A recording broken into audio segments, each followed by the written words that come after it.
Welcome to Forest of Ash, Lesson 8, Magical Oils. The effects of fragrance on the mind, body and emotions have long been known and are well documented. We have all experienced happiness when smelling flowers that are freshly picked from the garden, for example. Aroma has been used by humans since ancient times.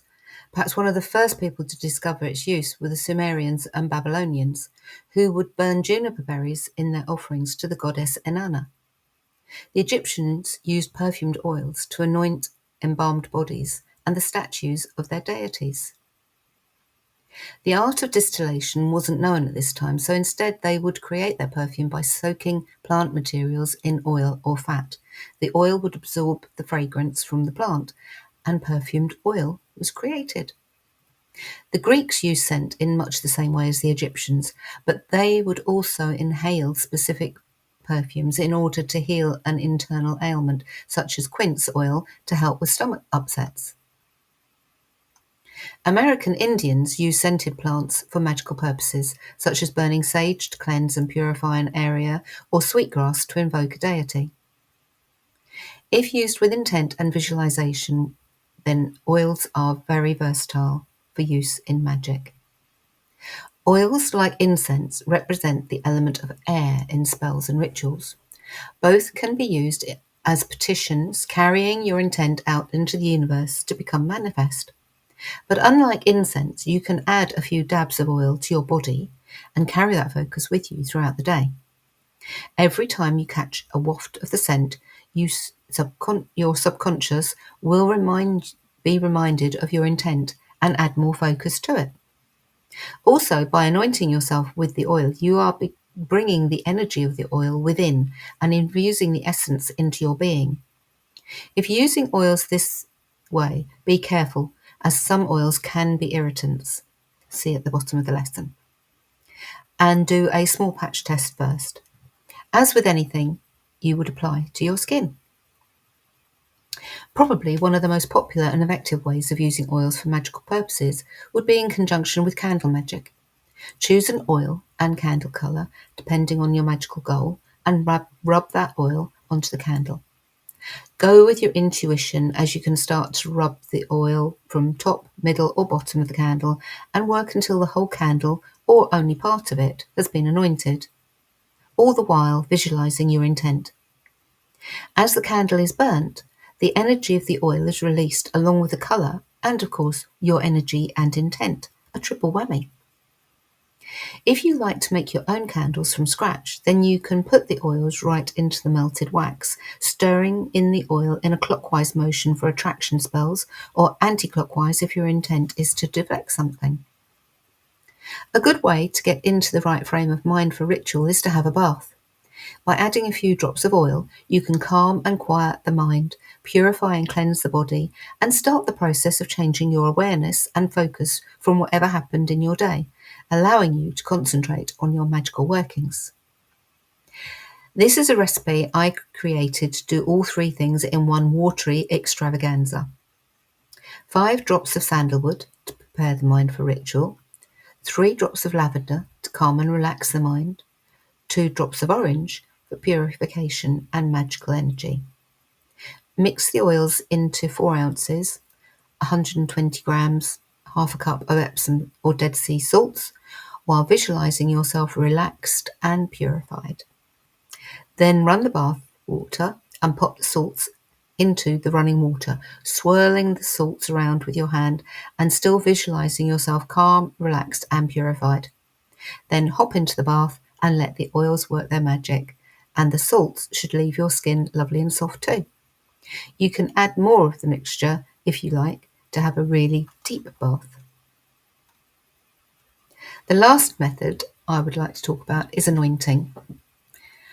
This is an ancient and adaptable way of using oils, as you can anoint yourself and indeed your magical tools and altar for almost any purpose you can think of. One of the main uses for anointing with oils is to bless and purify the person or object before or during a ritual. In fact, there is an ancient tradition which is being reprised today of priestesses called Morophor. The name being derived from the Greek words myrrha, meaning myrrh, and pherin, meaning to bear or to carry. These priestesses perform an important role in many rites and rituals. Usually women, they were and are skillful in the art of anointing, a sacred act that involves applying aromatic oils, including myrrh, while speaking or chanting to assist healing and spiritual transformation. Anointing with oil enables the priestess to connect to divine feminine energy, as well as that of the natural world, calling on the plant power within the oils to cultivate harmony and balance in individuals and the community. You can also anoint yourself or an object to invoke certain powers. For instance, if you cast a spell for abundance, you could create an earth oil to anoint yourself or a talisman to attract the abundance you are seeking. If you don't want to do anything as elaborate as a spell or ritual, you can choose to wear oil as a perfume to bring about a change in your everyday life. You may wish to use an oil to bring love and happiness into your life, and so could make an oil using lavender, ylang ylang, and rose oils. Another example is making an oil for a job interview, using earthy oils for success and prosperity, such as patchouli and vetiver. Most essential oils should be diluted if they are going to be used topically. Using a 2% dilution is considered a safe guideline, and if using oils on the elderly or children, this should be further reduced to 1%. Please consult a qualified aromatherapist if considering using oils on children, as many are not safe to use. The essential oil should be diluted using a carrier oil, sometimes called base oil. Some good ones are sweet almond, olive, apricot kernel, palm, grapeseed, safflower, hazelnut, sesame, jojoba, sunflower, wheat germ, fractionated coconut, avocado. As I mentioned at the beginning of the lesson, the Egyptians used to make their oils by soaking plant materials in oil or fat. Making your own oil today is not only fun and relatively inexpensive, but it also adds extra energy into the oil as you have made it from scratch. So here's how. First, choose a base carrier oil from the list above, preferably one that has a mild scent like olive oil. Next, choose flowers, herbs, spices, and citrus peel to use in your oil. Examples of flowers to use: roses, jasmine, carnation, violets, lavender, hyacinth, orange blossom, lily of the valley, sweet pea, and heliotrope, and marigold. Cut the flowers just before they are fully open, and where possible, use the petals only. You can use a single type of flower or a mixture of 2 or more flowers. Examples of herbs to use. Almost any garden herb can be used to make essential oils. Marjoram, peppermint, lemon verbena, lemon balm, and rosemary. Cut the herbs just before the flowers open. Use the leaves and flowers, but not the woody stems. Chop the leaves before adding them into the oil. Examples of spices to use: cinnamon, coriander, cloves, cumin, and nutmeg, grated. Use a pestle and mortar to crush them before adding them to the oil. Citrus to use. The zest of citrus fruits can be used to make homemade essential oils. Use them sparingly in mixtures, about 2 to 3 strips of zest per bottle. The easiest method to make essential oils is by effleurage and maceration. Effleurage is a method that involves steeping the plants in cool olive oil. After some time, the oil is strained off and the plants are replaced with fresh ones. This process is repeated until the strength of the aroma of the oils meets your requirements. Maceration is the same method as above, except that the container of oil is placed in hot water for a few hours each day to speed up the process. Method 1.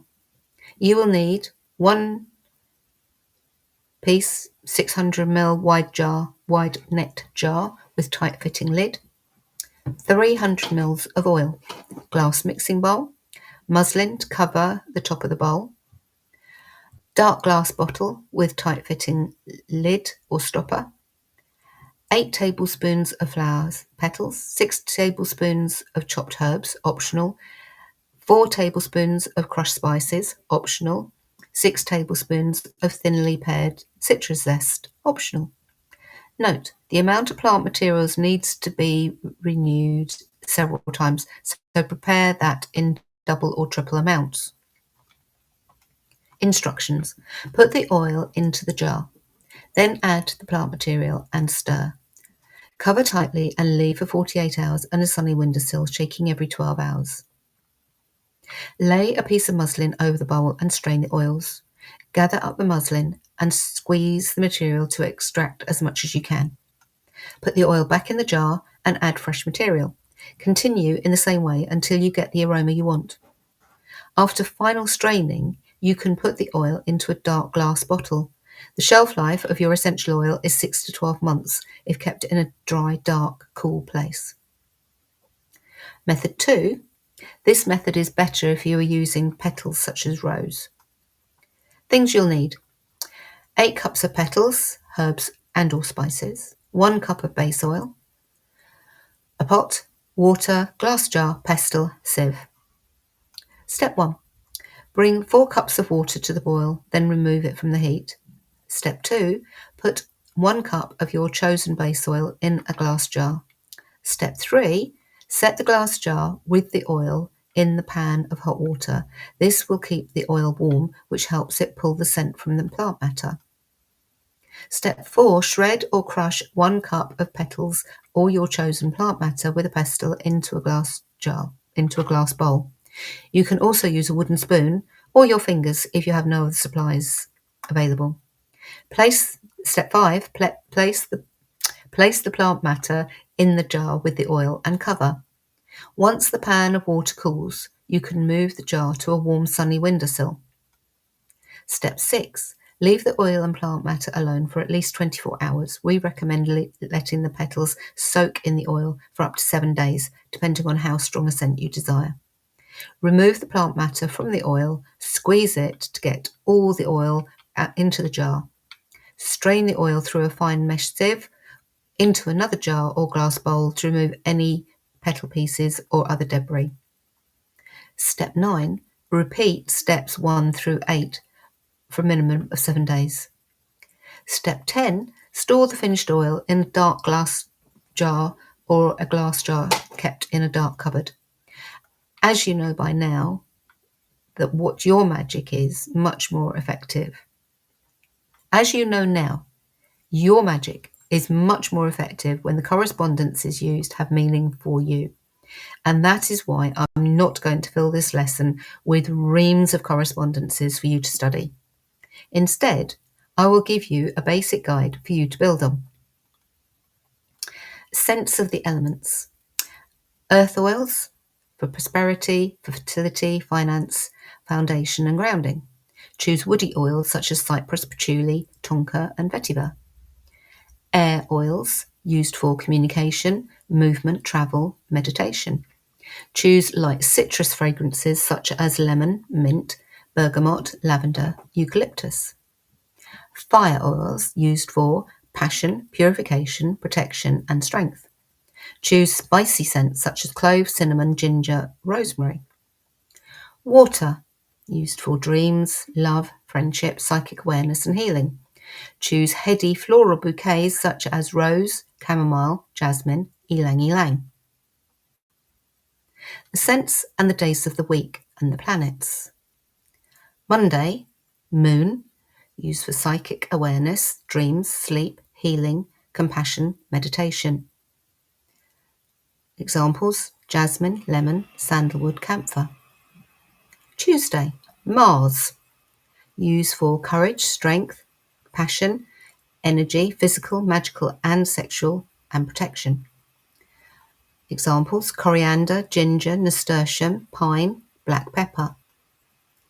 Wednesday, Mercury, used for communication, the mind, study, breaking addictions and habits, travel. Examples: benzoin, clary sage, eucalyptus, bergamot, mint, peppermint, lavender. Thursday, Jupiter, used for finances, prosperity, foundation, materialism. Examples: clove, lemon balm, star anise, nutmeg, Tonka. Friday, Venus, used for love, friendship, joy and happiness. Examples: Pomarosa, rose, chamomile, ylang ylang, vanilla, geranium. Saturday, Saturn, used for purification, finding a new house and finances. Examples: cypress, myrrh, patchouli. Sunday, Sun, used for protection, healing, power and energy. Examples: cedar, frankincense, neroli, rosemary, orange and juniper. Scents of the lunar cycles. First quarter, sandalwood. Full moon, jasmine. Last quarter, lemon. New moon, camphor. We will finish this lesson with a caution before moving on to the homework. Some oils are harmful, and others can cause irritation if applied to the skin. Hazardous essential oils include sage, do not ingest; mugwort, do not ingest or use on the skin; rue, do not ingest or use on the skin; pennyroyal, do not ingest or use on the skin; basil, do not ingest. Irritants, do not anoint or add these to the bath: cinnamon, clove, fennel, lemon, lemongrass, lemon balm, oregano, peppermint. If you are pregnant, elderly, or intending on using oils with children, please seek advice from a qualified aromatherapist before proceeding. Please do your research before making any oils. Some can be incredibly toxic. Never use an essential oil directly on your skin without first diluting it with the base oil. Never ingest essential oils without consulting a qualified practitioner. Homework. 1. Make your own oil from plants or herbs in your garden just as the Egyptians did, using method 1 or 2 from the lesson. This oil can be for whatever purpose you wish. Describe the entire process from start to finish, from deciding what flowers, herbs and spices to use, to using it to gain your magical goal. 2. If you've used essential oils before, how did making your own feel different to using a shop-bought one? 3. What were the results from using your oil? 4. Make an anointing oil for a specific deity or intent. What did you use and why? What deity or intent did you choose and why? Homework for each lesson should be emailed to your mentor, Ness or Heather, at the usual email address.